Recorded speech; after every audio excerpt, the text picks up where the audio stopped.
Welcome to the Encore Audio Archives YouTube channel. I'm Taper Dave, and this is my channel. I've uploaded hundreds of talks here that I've recorded at meetings in West LA, and I've also recorded conventions starting in 2013. I've got a bunch of those up. And Walt and Mary Murray, the original owners of Encore Audio Archives, started the company in the 80s, and Walt recorded Joe and Charlie's and a bunch of stuff down in Vista, California. My sobriety date is June 20th of 1994.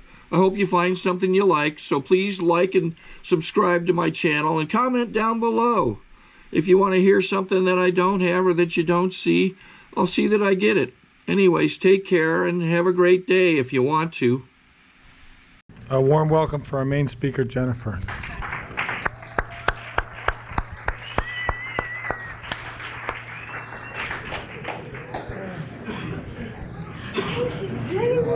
Love you. Hugs, not drugs.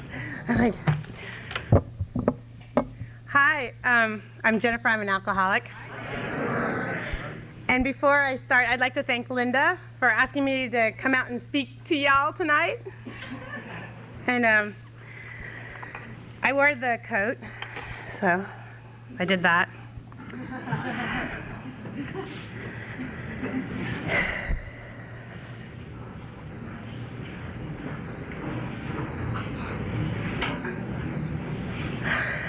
Hi. I'm Jennifer. I'm an alcoholic. So I'd like to thank you all for coming this evening and joining our little party here. If you're new, welcome. There's a lot of newcomers here. Hi, Barry. And Barry's not a newcomer, but I just saw him. So if you're new, this can... all those dreams you may have that you haven't been creating in your life, if you stay here, it's my personal experience, you can create those in your life, one day at a time, one moment at a time, and have a really fulfilled life. If it's up to you, though. My personal experience is, I don't ever tell my age, so I'm not going to start tonight. And sorry, but you'll have to deal with that. Okay, so I came out of my mother's womb. Here it is. I came out of my mother's womb wanting another cocktail. And I think I really thoroughly believe my first words when I came out of her womb, and could talk, wasn't mama or dada. It was sip, sip, sip, sip, more sip, gulp, gulp. By 4, I was... gulping and burying beer cans in the trash can by 4 years old. By 8 years old, I had my first alcoholic blackout at a fine dining formal dinner party my mother and father were throwing. And I swore the next morning I had been throwing up all over the place. And I had these jungle hanging beds from the ceiling. They were beds that hung from the ceiling, jungle beds. So if you wonder why I'm such an animal. Started early. And I guess there's a few people that know me. Anyway, these hanging beds with a real tree from Benedict Canyon that went up to the ceiling. I had a tree house in my room, and so my family's in the film business, and a lot of times they brought the sets home and put them in our house. My brother lived in a ship. He had portholes. I used to love to go in there and look at the fish. But I was a monkey, and it's a really scary thing. I got good at it, though. Anyway, this night that I blacked out, what does this have to do with Alcoholics Anonymous if you're new? Nothing. But a lot of people here said, everything you needed to hear, so I'm just going to have fun now.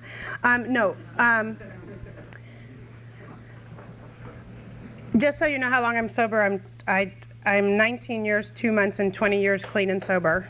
Thank you. Oh, I love you. Thank you. And how did I do that? I did that one day at a time. And there's these slogans when I first, I'll get back to the monkey thing in a second. There's these slogans on the walls of Alcoholics Anonymous if you go to regular clubhouses. They're all over the world in all these clubhouses. And because of Alcoholics Anonymous, I've had an incredible life and I've gotten to travel all over the world. And the first thing I learned to do when I got to AA is I was told if you're going to leave town, you call ahead of time, you find out where the meetings are, you see if you can get a connection. No, not that kind, but the kind that will take you to AA. And you set yourself up in advance if possible. If not possible, as soon as you get into the town that you're going to, or in the country or in the city or state. We're very fortunate here in Los Angeles and New York and the bigger metropolitan cities. We have so many meetings. In Europe, sometimes it can be a little more touchy. I lived in Rome for a lot of years, and sometimes they're hard to get a hold of because you get a meeting directory and everybody on it's drunk, or dead. And so, you find your way, but the first thing I was taught to do when I traveled was immediately get a meeting directory. Immediately call for Alcoholics Anonymous and ask if somebody could tell me where a meeting was. So if you're new or if you want to travel and have a full life, it is possible.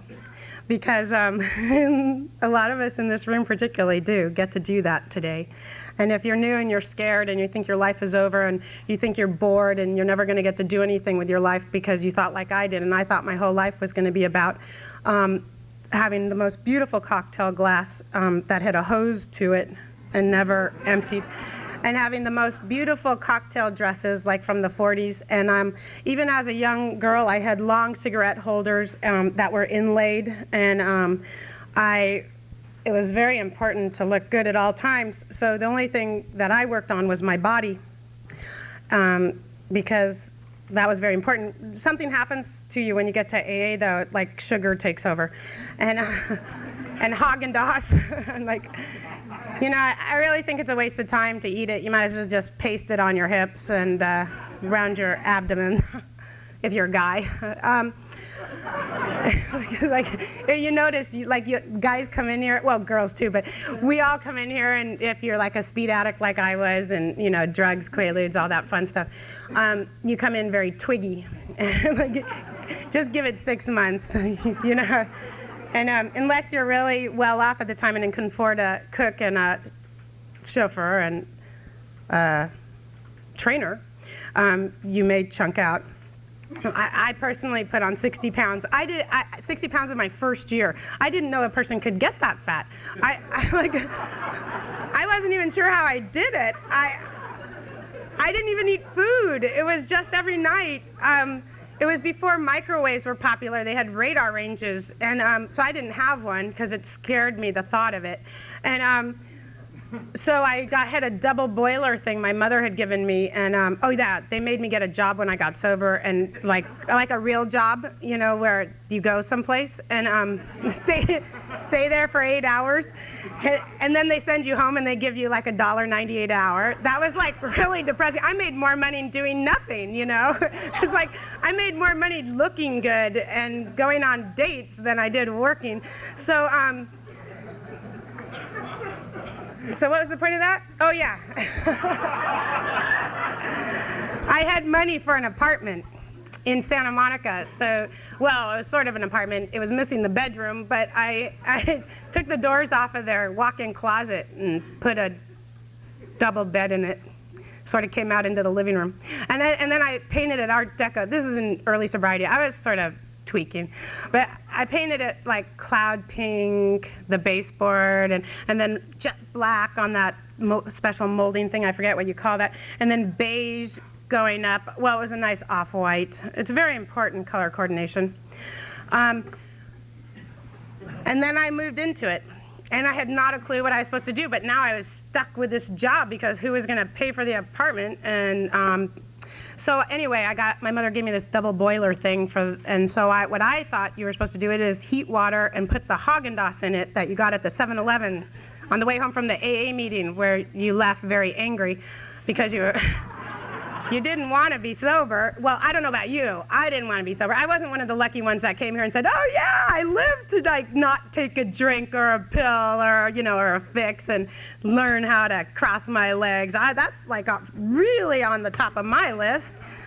You know, I couldn't do anything after I got sober. I had to stop golfing. I had to stop jogging. I was like, how do you do this stuff without being high? You know, I was like, really, I couldn't figure it out. And I used to think I had a very high IQ. And I got here and I realized I was dumb as shit.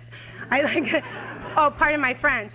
I think what happened when I got here is, I really think when I get loaded, some brilliant person takes over my body and I am just brilliant. I can't believe how incredibly brilliant I am. And I usually don't remember most of it because I black out a lot. But somebody always tells me, God, you were so brilliant last night. And I'm like, really? What happened? Like, it's a little sketchy.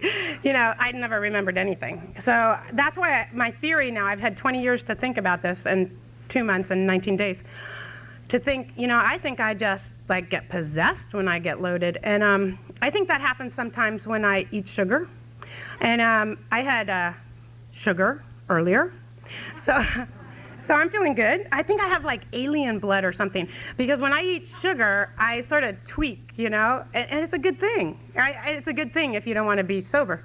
So anyway, I mean, you know, like other people who are miserable. It's not the kind of sobriety I want. So anyway, if you are following this, like, I think that's good. You're probably brilliant too. And, you know, do you know that the other day I read about, and I heard, I don't know if I read it because I don't really read too much, but I think I was hearing an interview. I really am 20 years, 19 days, and 2 months sober. I know it's questionable at this moment, but here's the thing. I heard this interview about intelligent, oh no, it was on court TV. It was a murder case. And the guy, they were describing an intelligent, brilliant person who's also equally mentally ill. And I thought, oh, that's my problem. I'm a mentally ill, brilliant, intelligent person, you know? And it just made sense to me. So with that information, the double boiler. I melted the ice cream every night when I'd come home from AA because I was so depressed that I wasn't allowed to drink or use ever again, because I kept hearing that word, ever again. I'm going to have to be in this body, in this skin. And now my body wasn't my body. It was somebody else's body. It was like a really big person's body. It wasn't my body. The one thing I had going for me was my body. I mean, I had a killer body. You know, I used to model bathing suits, and I had so much fun with all the lifeguards down here. A lot of them are in these rooms now. They're very good friends. And family, you know, what can I say? Well, I won't say that. Never mind. For the newcomer, easy does it. First things first, I can't, you can't, we can. I can't, you can't, we can. It took me a long time to understand what that meant. I can't, you can't, we can. You don't have to ever do anything alone in your life again if you want to stay clean and sober. I wasn't of that type. I heard you guys say that, but I didn't believe it because I have a history of childhood that was, a lot of stuff happened to me when people were busy working and out of town and doing whatever they did. And I had a lot of people taking care of me that weren't safe people, and so a lot of stuff happened to me, you know. And in my case, I had to do a lot of extra work in order to keep my chair in Alcoholics Anonymous. And sometimes the only reason I believe that I stayed here is because of my belief system. And so sometimes a screwy belief system can keep us alive. And mine is that my brother brought me to Alcoholics Anonymous, and he said that I had some problems, and I thought he was wrong. Like, I was just having fun. And he brought me to AA and said, I can't help you, but I know some people that can. And at the time, I was living in my best friend's dad's penthouse, and he was on his island in Tahiti. And he just passed away recently, a couple weeks ago. So I love you. And that's always difficult in being clean and sober when people that you love that are like family pass away. But he loved life, and he wasn't an alcoholic, but was the greatest example of a person who really knew how to get the most out of life and love life. and he was a good friend and mentor, and I'm very grateful that I got to have him in my life over the years. And anyway, I was living in his penthouse, and my dad had bought my car for me. This is when I was bottoming out. And oh, well, first my dad called me up one day and said, my father called me up and said, honey, don't you think you should have a job? And I said, a job? What for? And he said, well, dear, because that's what people do after 6 years of junior college. And I was like, well, if you know somebody who wants me to work for them, I'll give it a shot, but it's gonna cut into my golf game, because I was signing his name, and that might have been the reason why. Oh, if you don't come from that kind of life, sorry. But I did, and it's only the story I have. So I said, well, okay, I'll do this job. So anyway, I did this job, and when I got there, their cocktail hour was at 6 p.m. in Century City, and so I said, well, that's not going to work for me. Luckily, they had a bar in the building, so I went downstairs to the bar at 10. I was doing speed and whatever other drugs I had at 6, and it being that I'm so overly responsible, once I do participate in something, I would get up at 6 a.m. to drive 10 minutes for a job I had to be there at 9:30. But I was so frightened of being late because I have this little perfectionism thing going on. And so what happened is I moved, by the time I got sober, I only was working there a couple of months, but by the time I got sober, I had moved their cocktail hour up to 4 p.m. I had finagled my own office looking over LA Country Club, and that kind of made some of the other people in the office angry. But it worked for me. It had a television, and I just hung out a lot. I thought, well, this isn't that bad. And I made the best of a bad situation. What can I say? So anyway, that was I was at Barney's Beanery every night, and then I would go to Dan Tana's till about 4 in the morning, and I would just do cocaine and drink and do what we do and get myself in situations that is no place for a young lady to be in. So then one day my brother tells me, I got to come to Alcoholics Anonymous, and he says, I can't help you, but I know some people who can, and he brings me to AA, and I was frightened because I didn't think I was an alcoholic. I knew I had some problems. I didn't think I was an alcoholic. At the time, I had the perfect suntan without a peel on me. I had long sun-bleached hair down the middle of my back. I had the greatest sexy spiked heels on and this little green mini dress with the slits up the sides, but it looked very tasteful and elegant. And I went to Alcoholics Anonymous, and at the end of and I had dark sunglasses on, and it was before dark sunglasses were popular to wear indoors. Now it's out of vogue again, just in case you're trying it. But at the time, it was not a popular thing to do. And so I had these dark sunglasses on all the time the last couple months of my drinking, and I spoke with a French accent. Because I began to hate myself so badly that I thought I can't be American anymore. And also, my vocabulary became very limited because I was in so much pain and had so much self-hatred. So it was like this.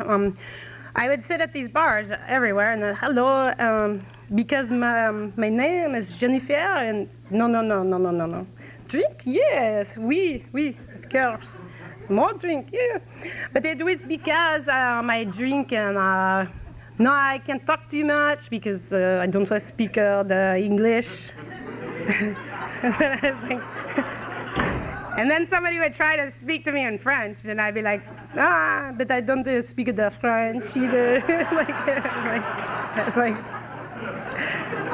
But what I can do is drink your drinks and take your drugs. But other than that, I am good for nothing. Unless you get me really loaded and I forget my primary purpose, we can have sex then. So, I'm a good girl from an upper middle class family, and You know, it's all good. You know, I came in here so full of shame and, well, not really, because I couldn't remember anything, but, you know, like, it was when I started running into some of my friends that reminded me, and they didn't seem to get here until I was sober a few years. And then they started reminding me or telling me things I did, and then I started getting shame. So my first inventory really didn't have good stuff in it, you know, because I didn't remember. It was not until you guys came and told me what I did, and then I wanted to kill myself. Oops, especially because I was nothing like that girl anymore. I was this new AA girl, fat, miserable, depressed. like, I had lowered my standards. But I can tell you that I know how bad it was for me out there, because at 7 years clean and sober, my friend Richard Winnicky came into the rooms of Alcoholics Anonymous, and he saw me across the room at a meeting in town, and he turned white as a ghost, and he was this tall, blonde-haired, nice-looking guy. He turned white as a ghost, and he said, "Oh my God." He goes, "You're alive." He goes, "Out of all our friends, I thought you were dead for sure." And I gotta tell you, I couldn't even laugh at it because it frightened me so much, the look on his face, because I had no idea how bad I was. Because when you don't remember, you don't remember. Except that I do remember waking up in the morning with that incomparable demoralization and so terrified. And my parents had this big home up in the hills. It was all secluded, and there was this big, huge bay window in my room, and it looked out into that, you know, the big car thingy where all the cars were always. And mine would be on the far end. And this was my ritual when I would stay at their house, and I would, for years, I would like wake up in the morning and I'd be so sick, and then I'd look and I'd peek out the window to see if there were any new dents or if I could see blood from where I was. And I was a lot younger then, so I could see better. But I would be like so frightened if because I would do things like hit the guardrail going 90 miles an hour, you know, and I would do stuff like this. But I have a guardian angel. I think I have several myself. I think when I was born, they assigned a lot, troops. Because even in sobriety, I've been a whack case, you know? Just because you get sober doesn't mean you're gonna get sane right away. And I've had a lot of fun, but the thing is I really blame this guy, Billy. We don't blame in Alcoholics Anonymous, but I really blame this guy, Billy, because when I was 3 months clean and sober, I was like sitting in a meeting in Beverly Hills at Camden. It's not there anymore. And he is this little old, well, he's probably really old now, but he was older. And he had 25 years clean and sober, and I was so impressed by that. And I didn't know really what that meant. I meant that's 25 years without a drink. I mean, I couldn't make it past 6 a.m., so I thought that was pretty cool. And I wanted to say something really impressive to the guy. And I looked up at him, and I said, oh, he saw me, and I smiled, hi. And he goes, hi, how are you doing? And I was like, okay, I gotta impress him. And all I could say is, I'm bored. That was my big impressing line. And that must have been the mental retarded part of me. So he looks at me and he says, if you're bored, honey, it's because you're boring. And I thought, well, fuck you. But I was like, I was more down in my diaphragm though. Fuck you. Yeah, like the lizard lady came out. Oh, we don't curse in Alcoholics Anonymous, especially from the podium. Okay, it's not ladylike or gentleman, but that's okay, because I'm here to tell you that I make mistakes today, and I can admit that. I made a mistake. Okay, let's moving right along. So if you're new and you're having problems, you know, admitting you made a mistake, look, I have over 20 years and I can say it, so go ahead, say it. Like, I made a mistake. That was like one of the hardest things. I have such an ego, now I'm just a wuss. But when I was new, I think I looked 20 years older than I do now. And I came in here just full of self-will, run riot, selfish, self-centered, self-seeking. Easy Does It was not in my book, but I put it on the back of my car. because I thought it would impress my parents. And they'd like back off and tell me I didn't have to keep the job. Because, you know, it was going on 3 months. I was like, okay, I got that part, got that down, let's move along. Anyway, so obviously, if you're old and you're just getting sober, you may not relate to me because you've been on the planet for a long time. I was young when I got sober, so I was just like young.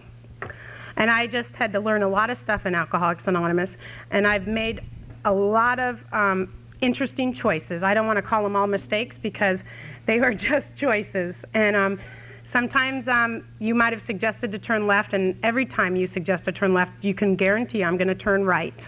Even today, it irks me. It's like, don't tell me what to do. You know, let me figure it out.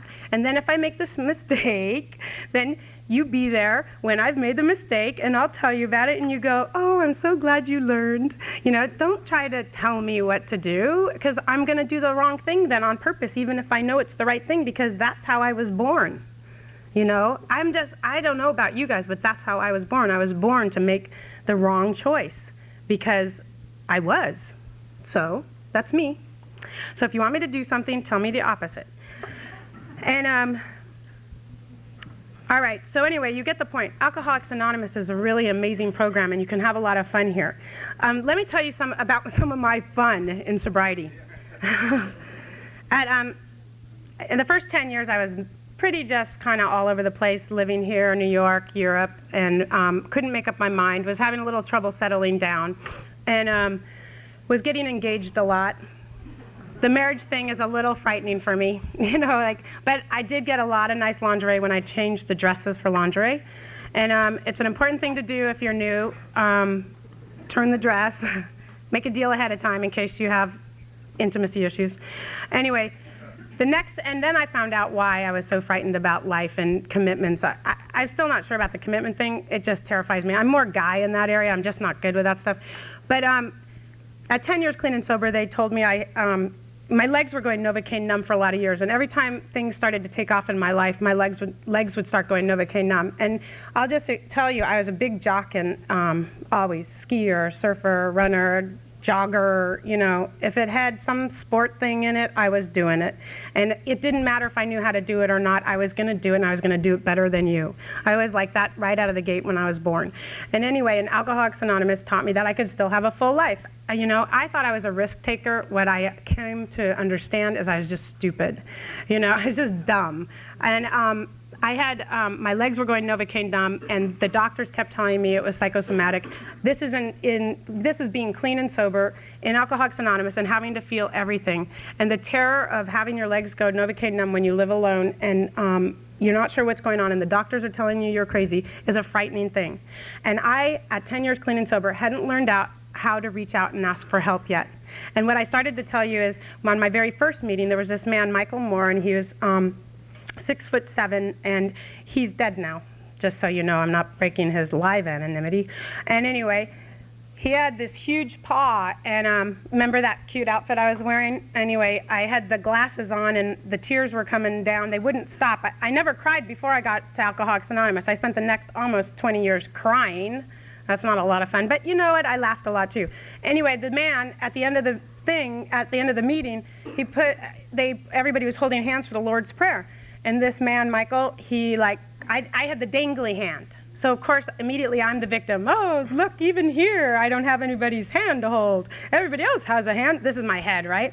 And this big paw comes down and he grabs my hand with somebody else's hand in it, and he grabs it and he pulls me up in his face, sort of like, and he says, honey, if you want help in this program, you need to learn how to reach out and ask for it. And I went, oh, okay. Oh. So it took me another 5 years to ask anybody for help because I'm a little slow, and our man, Whitey, shared it's good to be slow. I'm fast if I want something, you know, but when I don't, you know, I'm slow. And so 5 years later, fast forward really fast, if you're having trouble asking for help, I'm out here from New York, and my parents lent it was their car, their extra car, to somebody else. And I was like, how could you do that to me? Like, well, we didn't know you were coming to town. I mean, I still had some issues. Like, so what I'm saying is that doesn't all go away right away. I don't care if you're doing inventory work or not. If you're a blackout drinker and self-righteous and self-centered and self-seeking and egomaniac and it's all about me, if you have those issues like me, and you should know who I am, Who are you? Well, I don't know, but you should know. I'm not you, that's for sure. I have entitlements, you know. I'm entitled to what's yours and what's mine and what's everybody's. But so anyway, so I'm working on those things. And the thing is that I went to this meeting, and my parents lived up in Laurel Canyon and on the valley side, and then you have to go down Laurel Canyon if you know the area, and then you have to go way back up in the hill, and then it's all like secluded, and I'm wearing heels, and I'm in Hollywood, West Hollywood meeting. And so somebody says, well, you got to ask the secretary to make an announcement so you can get a ride home.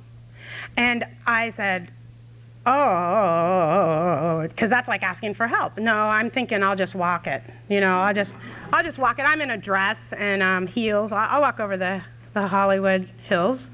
And I can do that. I'm tough. I walk all over New York all day long. I don't exactly wear heels, but I can do it.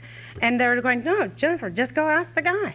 So I'm like, okay, I'm trying to do something different. So I go up to the secretary, and it took 5 minutes of me going, and he thinks somebody died. I'm like, and he goes, what is it, sweetheart? What is it? I said, I need a ride. I swear to God, I think he thought I was like the weirdest person he ever met. And of course, that was embarrassing. And so anyway, he made an announcement, and somebody gave me a ride home. It really wasn't that difficult, you know, when I think back. But it was, what I'm showing you is that at 5 years clean and sober, because I was so frightened of people, and wherever that comes from, my core issues, I'm finding out right now, after 20 years, I'm going through the steps again, because a lot of my friends around 20 years wanted to drink again, and they wanted to explore death or whatever they do. And I got to be honest with you, I always want to drink. I've wanted to drink since I got here.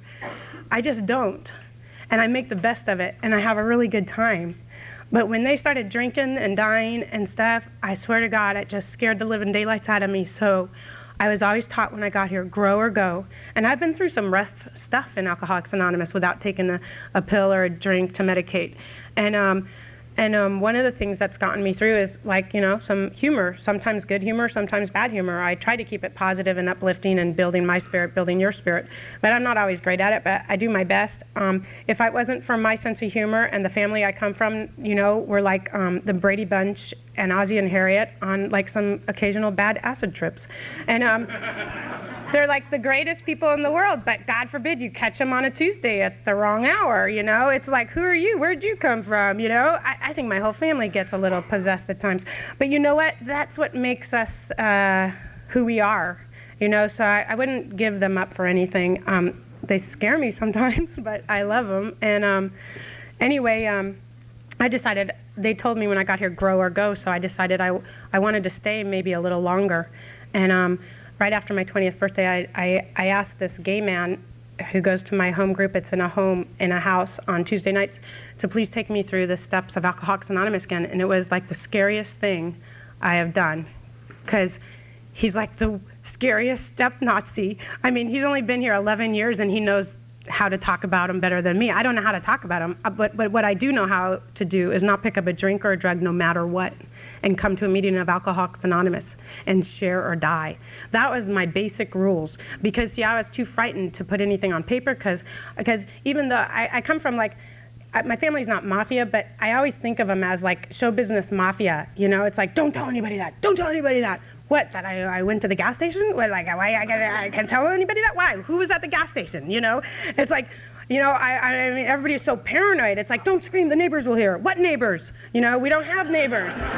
It's like, this is really scary stuff. It's like, you know, and then but you scream all this stuff back at the person who doesn't scream, because you're making a point. You see, nobody heard. You know, there's nobody around here. Even the dog was eaten by a coyote. So, oh, the poor dog. I really liked that dog. I had a whole wardrobe for it. Anyway, somebody is a happy dog. So let me just tell you real quick, because I'm winding up here. 10 years clean and sober. Look, see how I saved this really nightmare stuff for the end. 10 years clean and sober. They told me the reason my legs were going Novocaine numb is because I had an inoperable brain tumor. and I had a 50-50 chance of living. Well, at 10 years, I started to tell you I didn't know how to ask for help, so I went to the doctor by myself because I'm self-reliant, because I don't need anybody, and so I'll just go on myself and it will be fine. Well, I gotta tell you, it wasn't too fine for me standing there when the doctor said, so, you have an inoperable brain tumor. And I said, uh-huh. So what does that mean? And he said, that means we can't operate, and you have a 50-50 chance, and what you need to do is go out there and be happy.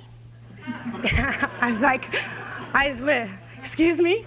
He said, well, Norman Cousins at UCLA says in order to cure something like this, you have a 50-50 chance to cure cancer if you're happy. And I'm like, oh, okay, I'll just go out and be happy. So I went out, and I was probably one of the, you think I'm like high now? I only had some apple cobbler, you know. I was manic, bouncing off the walls, you know, because I was so frightened, and I didn't tell anybody because I'm very sensitive, you know. And I know what you're thinking because I'm a mind reader. And I didn't want you to feel sorry for me every time you saw me and said, oh, she was such a pretty girl and so funny. And then her head went poof. So that was like a nightmare for me. So I kept it inside. And 2.5 years later, I'm in New York, and I'm going to speak for this conference and a business thing. And I'm walking across Central Park. And it's probably the only morning in Central Park where there's no people. And all of a sudden, usually my legs only went numb if I was on my stomach watching television or doing something else on my stomach in a certain angle, and or sitting at my computer writing for long periods of time. And this morning, I was by myself. Woo, it's all good. This morning, see, you can have fun in Alcoholics Anonymous if you're new. This morning, I was walking across Central Park, not a soul around, and my legs went Novocaine numb. It scared the living daylights out of me, and I stood there. I couldn't move them. I couldn't move my legs. And you know, like the doctor gives you Novocaine in your mouth? I couldn't move them, and I just said a prayer to God. I said, oh, okay, look, Lord, because Alcoholics Anonymous told me to suit up and show up no matter what unless someone's dead, and nobody was dead, only my legs were Novocaine numb.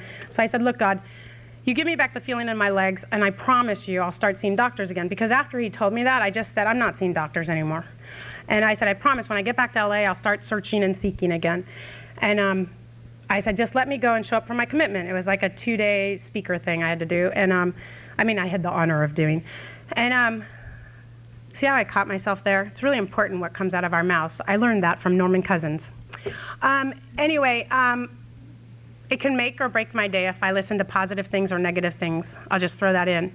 I learned that because of all this health stuff. So I go and do my commitment. I fly back to LA. I take the brain tumor picture to the doctor. He says, well, a new doctor, of course. And this time I saw 3 top specialists. And I said, look, I think this is, they tell me why my legs are going Novocaine numb. And they said, well, you know, dear, that looks like a cyst. You know, it's the good news is you'll probably not die from it. The bad news is it could grow and hit stuff and make you different. I'm like, well, that might be good. And like, do you have any feeling reaction to that one? And he goes, but your legs going Novocaine numb is not normal. And so he sent me to these doctors, and within 2 days I was having, they wanted to give me surgery. And they, what they found is in thoracic 7 and 8, right here in the middle of the back, they found a herniated disc that had calcified over 1 million years, and my spinal cord was smashed hanging on by a thread. Now, mind you, 2 months earlier, I was at the top of Cornice, which is at Mammoth Mountain. It's the very top of the mountain, and I had just flown off the top of Cornice in a beautiful ski suit that looked very good on me because I was trim, and I landed perfectly except for the snap on the right side, and the snap came down, and I went, uh-oh, and then the leg gave out, and I went sliding down the mountain. And remember, I was 10 years clean and sober, and at 10 years clean and sober, my pride and my ego wouldn't let my friend get the ski patrol. I said, no, just you go down there, and I'll slide to you. I am not going down in one of those baskets. That is the most humiliating thing you can do. Of course, I slid down the whole mountain, and anybody who's a skier knows that's totally absurd. But anyway, So now, P.S., I'm back, and they're saying you have to have emergency surgery. So I ended up having 17 hours of spinal surgery. They cut me down the back, couldn't dig out all the calcium stuff. Then they cut me in half from, oh, look, it's cute. It's supposed to be inside, but it's not. Anyway, they cut me from here to here, and they took new experiment. They wanted to put metal. I said, no, I travel too much, and I already am stripping in airports because my energy, and they said, okay, we'll take your rib out. They took my rib out, put it down the middle of my back, and punctured my lung by accident, so I can never scuba dive, which I'm very upset about that. And you know what? I'm a walking, talking miracle. 18 months after that, I was back playing golf 4 or 5 days a week because I wasn't working at that time. And I could, so I did. I was having a lot of fun. And my game was getting really good, and then I got hit by a truck. And what I want you to know is, if you're new or if you're old and you have stuff that happens to you, and by the way, 3 of my best girlfriends died that year I got hit by the truck.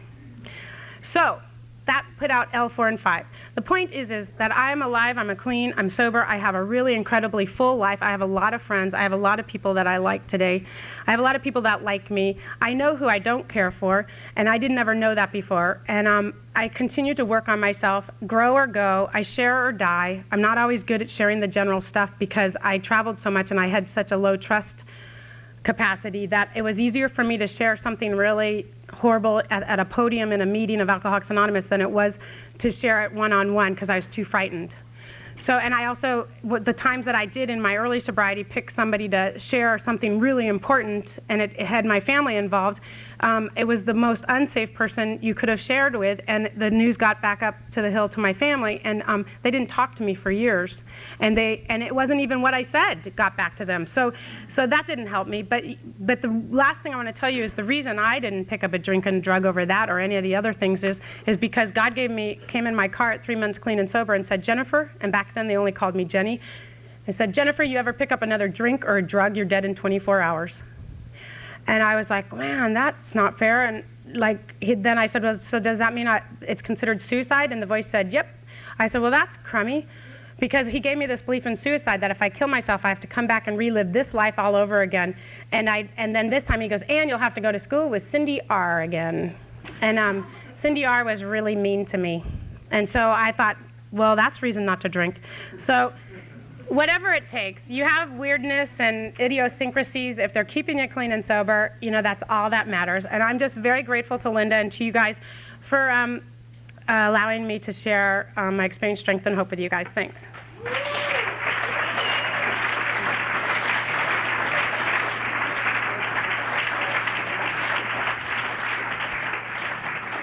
Okay, I think. Sorry to interrupt your viewing. Taper Dave here. Just wanted to take a second to ask you to like and subscribe to my channel. Let me know if you like what you're listening. I've got some very good talks here, and this one's a great one. Just curious, do you think this is better than Zoom? Tell me what you think. Okay, this is how I prepare my drone for launching.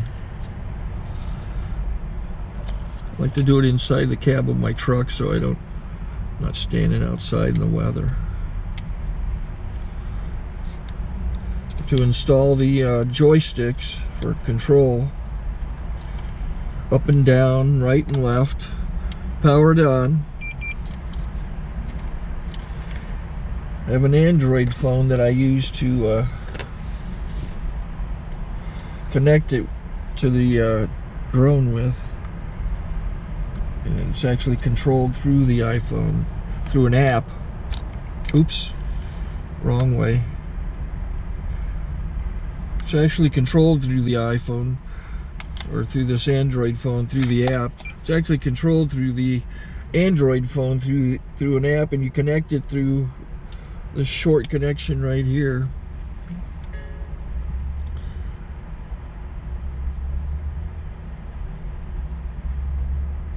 Remote control connected.